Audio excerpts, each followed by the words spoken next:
So I just left my aunt's place to pick up my cousin at work, and I'm going over on calories today. For the first time since I started this challenge, I'm going over. I'm already over by 9 calories, so this is not a joke. It's not a false start or whatever you call it when you say one thing and another thing happens and you didn't expect it. I'm going over, and I feel really weird about that. When I get back, we're gonna finish celebrating my mom's birthday, which means there'll be cake and ice cream, and I'm gonna try to be very careful about how much I take, but I'm gonna be over today. For the first time, I'm gonna be cutting into those banked calories. I mean, I knew they were going to be for celebrations and special events, and so I'm trying not to mentally beat myself up over it, but it's really hard. I'm going over today. So we just drove from Kingston to my sister and brother-in-law's place in Georgetown, and we're going to be here for a couple days, which means my weigh-in tomorrow might be a little bit skewed. I'm still going to track all of my calories. Last night I actually went over again. We had Thai food for lunch and pizza for dinner with chips, partly because it was a really stressful day, partly because I've been craving Doritos for a while. I don't want to make a habit of going over my calories because that's not the point. It wasn't a special occasion. There was nothing special about yesterday that deserved going over, so I'm a little bit frustrated by that. But today is going to be a better day, and I'm going to get some work done, and I might not vlog much until we get back home. So if you don't get a big update this week, that's why. Okay, so things are a little different because we're not at home. So we've got an extra puppy in the shot. But as we end February, how many calories do you have remaining as of today? Not entirely sure. I know that I used like another 60,000 or so this month, which is less than like the 83,000 that I'm allowed. So I'm still trending in the right direction. Okay, and how many calorie days do you have banked? At like my maximum amount, like if I was to use 2,739 calories a day, about 11 or 12 days. If I was going to use about 2,300, like I have been typically, a solid 2 weeks. Okay, and how are you doing in terms of weight right now? So my weight has kind of stalled. It's still going down, but it's slowing more and more, right? I think as my body gets used to this new calorie amount, I don't know if my metabolism is slowing down or whatever, but yeah, it's not going down as much. I'm under that 280 mark, which makes me really happy. It's been probably half a decade or more since I've been this weight, so that's pretty crazy.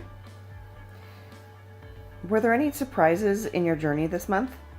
I struggled a lot emotionally in February. No external triggers really. It was just it was a hard month for me mentally, and that really played into my eating. And so I ate on average about like 200 and some odd calories more per day than I did in January. And that's like an entire chocolate bar every day all month long, each day having an extra chocolate bar on top of my normal diet. So that was a little surprising. That was a little difficult and not how I was expecting February to go. What are you least proud of in this past month? Oh, that's easy. 2 days over my calorie limit. I have a mental block still about the whole calorie limit thing. I don't like going over it. I know I have this batch of calories over the course of a year, but I focus so much on that like daily limit, and I hate when I go over it. And one was for my mom's birthday. I can totally accept that. The other was just a bad day, and that one really, really irks me. What are you most proud of so far? Consistency. I've done 2 full months where I've tracked my food every day, good days and bad days. I've weighed myself at least once a week for 2 months. I've moved those calories into a spreadsheet so I can monitor how it's taking away from my 1 million. For me to do something like that every day for 2 months is pretty rare, and so I'm really excited that I've been able to do this. Good. Last month, I asked you if you foresaw any hurdles particular to February, and you said In February? Probably not so much. My mom's birthday's in February, so there'll probably be some birthday cake or something in there, some celebrating. And that'll be the first in 2019 with like kind of an event worth celebrating. How did that go for you? Pretty much exactly how I thought. We ended up going to Red Lobster, and they have those cheddar biscuits, and I love them.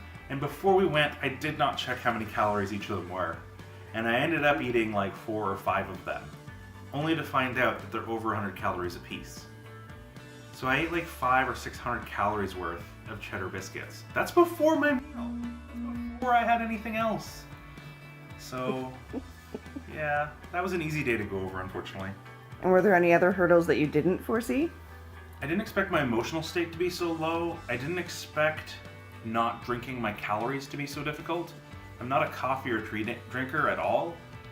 I'm so glad for powdered iced tea because I have this like low sugar powdered iced tea, and per serving it's like 75 calories, which is like next to nothing. Thank goodness.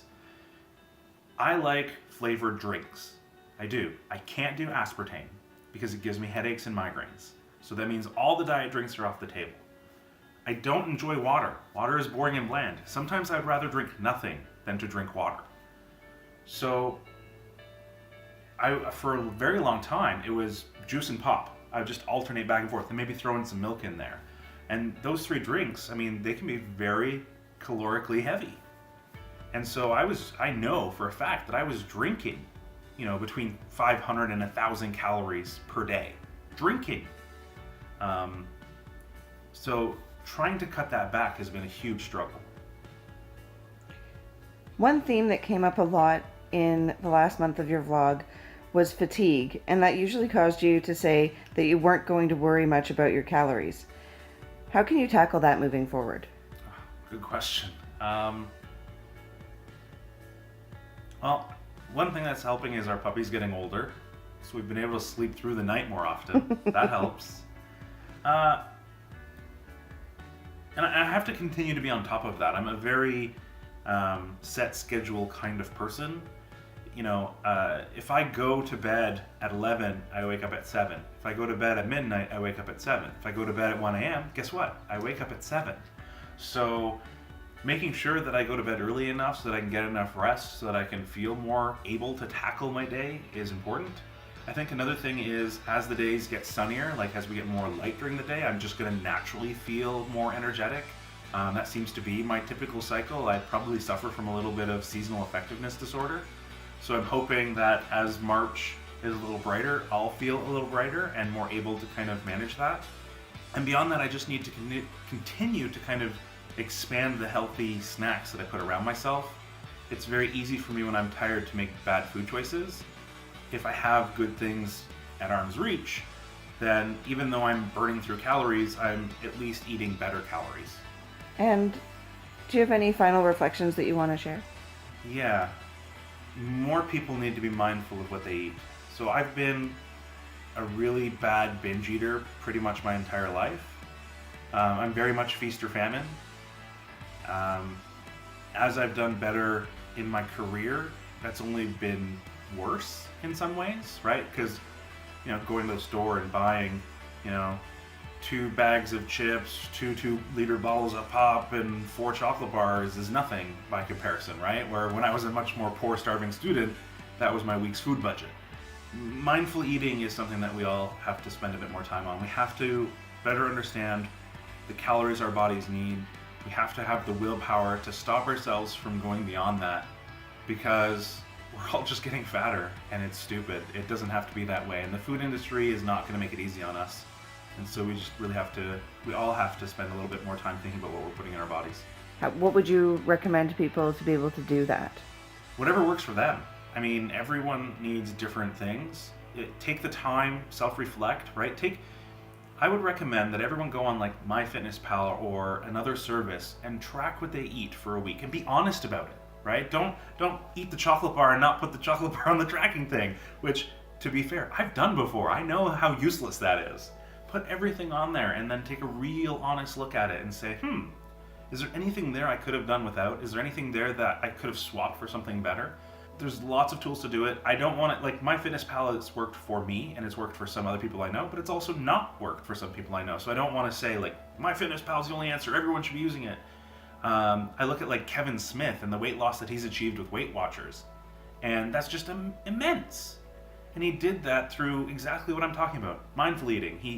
He looked at his diet, he said, what can I cut so that I can survive and live longer after a horrible heart attack? And he did that. He made that happen. And so everyone just needs to, they talk about, there's this analogy of people having so many spoons during their day that they can spend on different things. And I just want everyone to take one of those spoons and put it aside for feeding their bodies better, finding the right fuel, pre-planning some meals, do something small, right?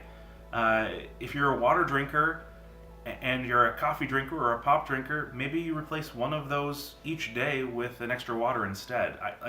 You have to figure out what works for you, make a small change, and make it a lifetime change.